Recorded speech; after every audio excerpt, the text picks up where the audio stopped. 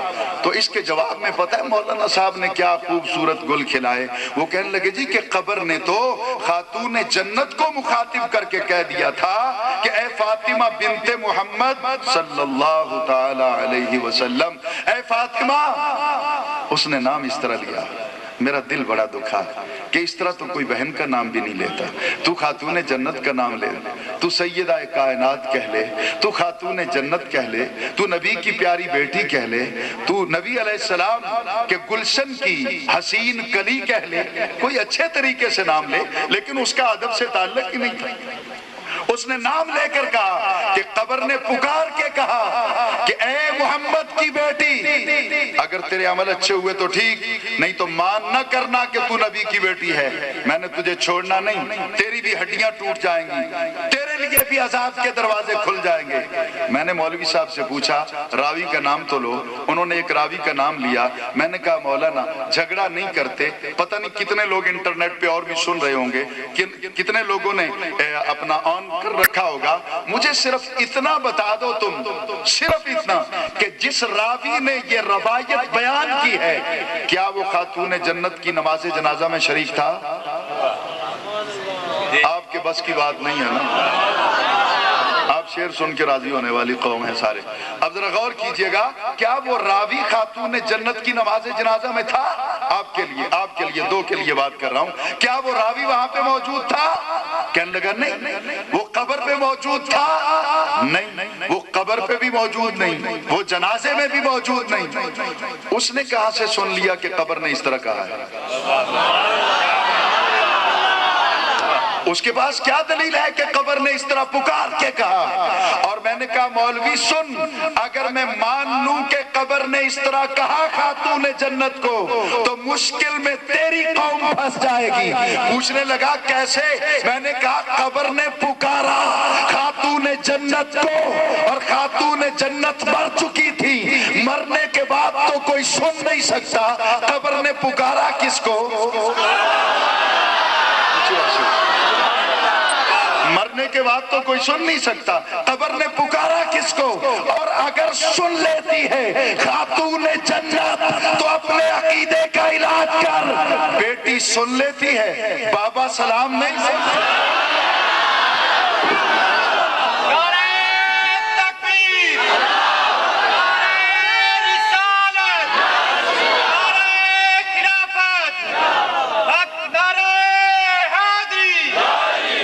اور دوسری بات میں نے کہا سن لیجئے، جہاں میں آپ کو لے کے چل رہا ہوں، سیدنا صدیق اکبر جنازہ سرکار کے در پہ جا رہا ہے، کیوں جا رہا ہے؟ ویسے رکھنا ہے، تبرک ہے۔ اٹھا مصدقہ حدیث کی کتابیں، پڑھ تفسیر کبیر کو۔ میں نے ایک جگہ پہ حوالہ دیا کہ نہیں تفسیر کبیر وہ تو جی امام فخر الدین رازی پہ بڑے فتوے ہیں۔ میں نے کہا امام فخر الدین رازی ذرا کمزور ہیں، ان پہ فتوے لگ سکتے ہیں، اشرف علی تھانوی صاحب تو مضبوط ہے نا؟ اونچی آواز سے بولیے۔ یہ اپنے گھر کے ہیں نا، اشرف علی تھانوی صاحب کے ہاتھ سے رقم کی ہوئی کتاب اٹھا نصر الدین، نہ اٹھا جمال الاولیاء، یہی حوالہ جمال الاولیاء میں اشرف علی تھانوی صاحب نے اپنے قلم سے لکھا۔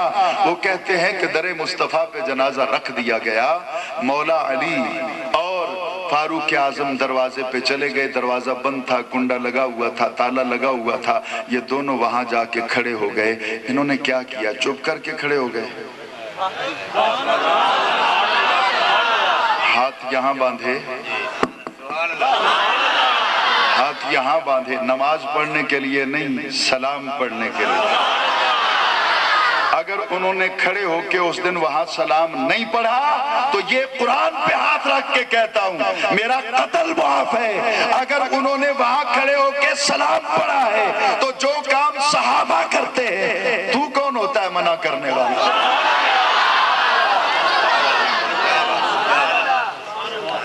حضرت صدیق اکبر اور فاروق اعظم دونوں کھڑے ہو گئے اور کیا کیا؟ السلام علیک یا رسول اللہ، السلام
سرکار نے مخاطب کیا پتھر کو، ایک راوی کہتا ہے اسبت، ایک راوی کہتا ہے اسکن، وہاں بھی حرف 4، یہاں بھی حرف 4، الف سین کاف نون، اسکن اسبت الف تا با تا، وہاں بھی 4 یہاں بھی 4، 4 حرف، تقدیر بدل گئے پتھر کی۔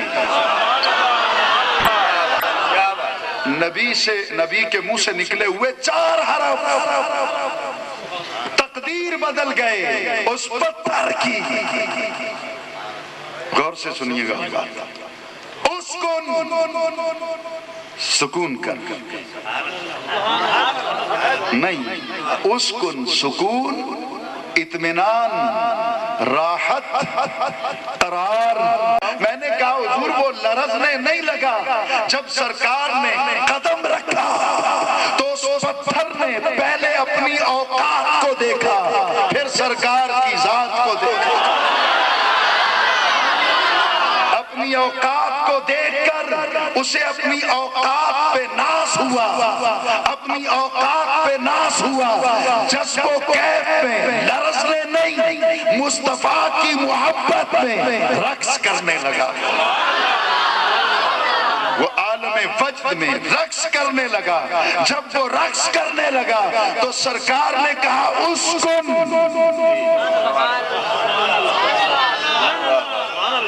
امام بخاری اس روایت کو مکرر لائے ہیں 3 مرتبہ 4 مرتبہ، یہ مکررات بخاری میں شامل ہے۔ میرے پاس گاڑی میں بکس موجود ہیں سہا کی، ابھی آپ کہیں میں اٹھوا لیتا ہوں بخاری شریف، میں اس کی سند بھی پڑھتا ہوں، میں اس کا متن بھی پڑھتا ہوں۔ سند پہ بات کرنی ہے بھاگوں گا نہیں، متن پہ بات کرنی ہے بھاگوں گا نہیں، یہاں بیٹھ کے بات کرتے ہیں۔ سرکار نے مخاطب کیا پتھر کو، ایک راوی کہتا ہے اسبت، ایک راوی کہتا ہے اسکن، وہاں بھی حرف 4 یہاں بھی حرف 4، الف سین کاف نون، اسکن اسبت الف تا با تا، وہاں بھی 4 یہاں بھی 4، 4 حرف تقدیر بدل گئے پتھر کی۔ نبی کے منہ سے نکلے ہوئے 4 حرف تقدیر بدل گئے اس پتھر کی۔ غور سے سنیے گا بات، اسکن سکون کر، نہیں اسکن سکون، اطمینان، راحت، قرار نصیب ہوا اسے۔ اسبت اس کا معنی ہے ثابت قدم ہو، پیار کرنا ہے تو یوں نہ کر، تکڑا ہو کے کر۔